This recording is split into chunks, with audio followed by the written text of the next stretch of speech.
Bonjour mes amis, on dit qu'il y a deux grands types de pervers narcissiques. Il y a ceux qui sont très expansifs.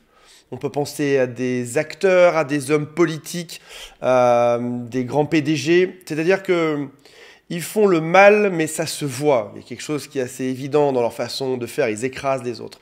Et puis, il y a l'autre type qui finalement est beaucoup plus fréquent. C'est ce qu'on appelle les pervers narcissiques masqués.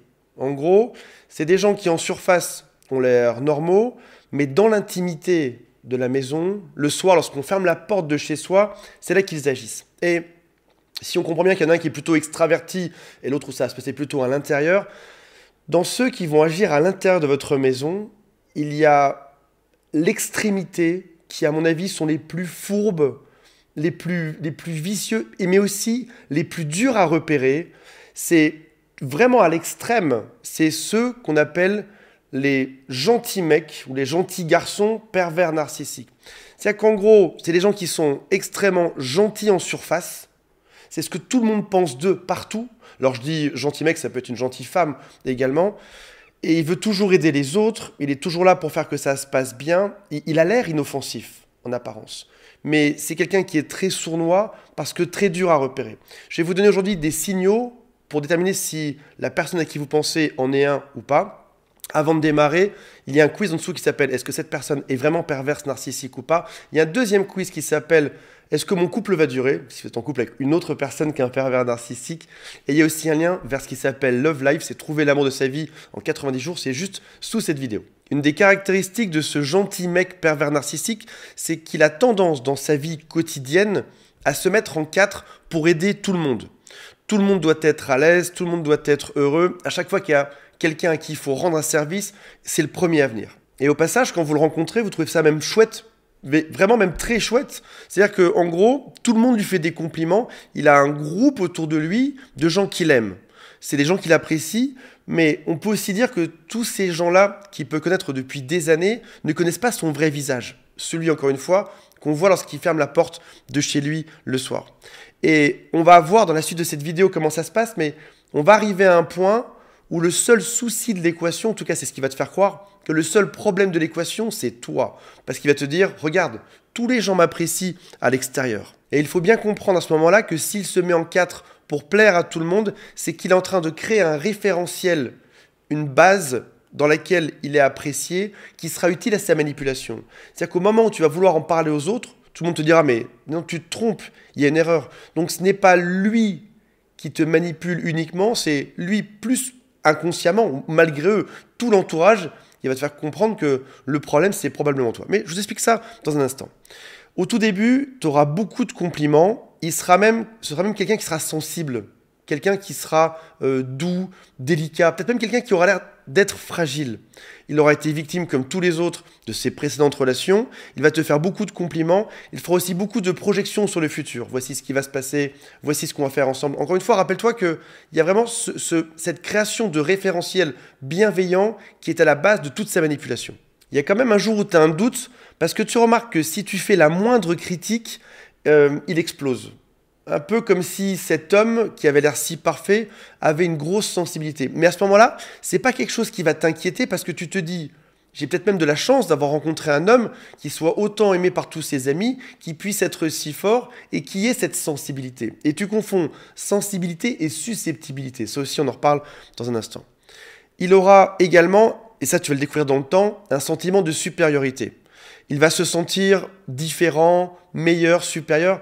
Et tu vas pas comprendre pourquoi est-ce que, par exemple, il se moque parfois dans leur dos de ses amis. Il parle avec toi le soir et il se moque de son premier ami, de son deuxième, de son troisième. Encore une fois, homme ou femme, il va dans leur dos les critiquer. En face d'eux, il est très gentil.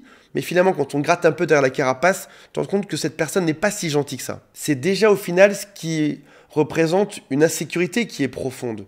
Et à ce moment-là, le piège, le vrai piège, c'est que tu peux te dire « J'ai de la chance d'avoir un homme fort, sensible, et en plus, on est deux contre tout le monde. » C'est-à-dire que en me partageant ou en critiquant ses amis, il me montre qu'il est supérieur et que moi, comme il me partage ceci, je suis supérieur également.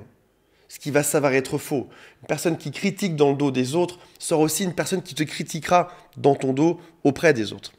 Il a aussi un comportement qui est changeant. Alors encore une fois, c'est là vraiment le piège. C'est que tu vas mettre ces changements de comportement sur sa sensibilité. Il est fragile, doux et gentil parfois, ça peut lui arriver, et tout à coup il sera extrêmement énervé car très fragile. Il peut avoir des comportements imprévisibles, comme par exemple il va te dire « je t'aime », t'es la femme de ma vie, je n'ai jamais autant aimé quelqu'un sur terre, je te donne le plus d'amour que je peux, tu représentes tout. Ça, c'est une phrase un jour. Et puis, quelques jours après, parfois même quelques heures juste après, il va te dire « tu me déçois, tu ne vaux rien, tu ne me rends pas l'amour que je te donne ». Ce qui est extrêmement perturbant. C'est-à-dire que les pics hauts seront très hauts et les pics bas seront très bas et ils s'alternent. On se rappelle bien que c'est le principe de la manipulation, c'est aussi ce qui peut rendre fou quelqu'un, c'est le concept une baffe, un bisou. Je te mets une baffe et ensuite je te dis que je t'aime. Je recommence, une baffe et je t'aime, au sens figuré bien sûr. Si tu veux rendre fou un enfant, dis-lui alternativement « je t'aime mon enfant » et après ça, tu lui cries dessus et tu recommences. Et tu verras que l'enfant ne pourra pas grandir de manière normale. Alors, c'est pas ce que je recommande, bien évidemment. C'est juste qu'il y a des enfants qui ont eu du mal à se construire parce que leurs parents se comportaient de cette manière-là. À un moment donné, tu pensais être dans son clan, tu pensais être avec lui, qu'on était à deux contre tout le monde parce qu'il a critiqué tout le monde.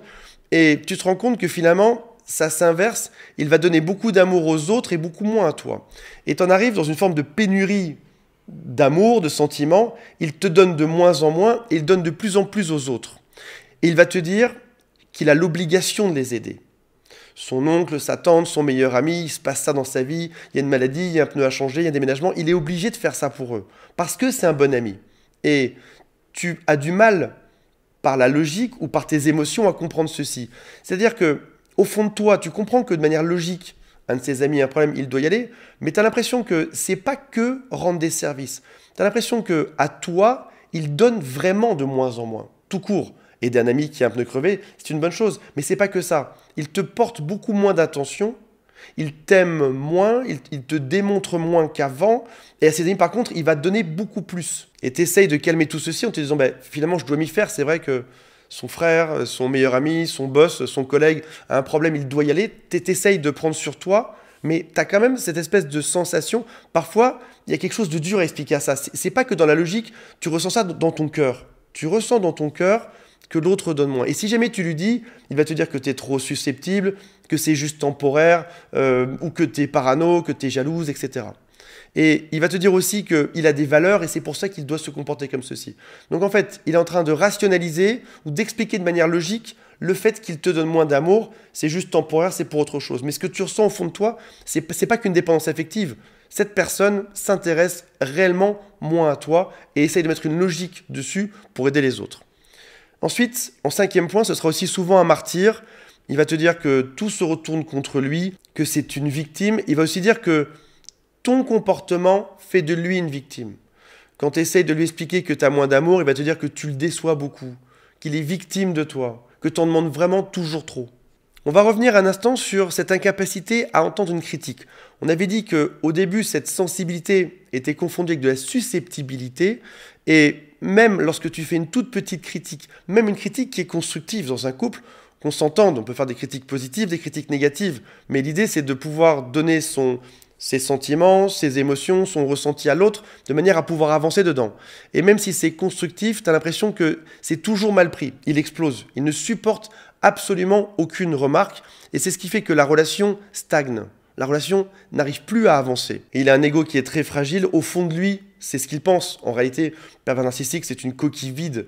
Il ne vaut rien, il n'a pas de valeur. Et c'est vrai que la moindre critique peut le faire exploser. Il va aussi arriver à un point où il va critiquer tes réussites. Ce sera très subtil, on pourrait même dire que ce sera de manière passif-agressif. Typiquement, au début, il disait qu'il était fier de ton boulot et de ton métier, et tu étais contente de ça. Tu te dis, tiens, génial.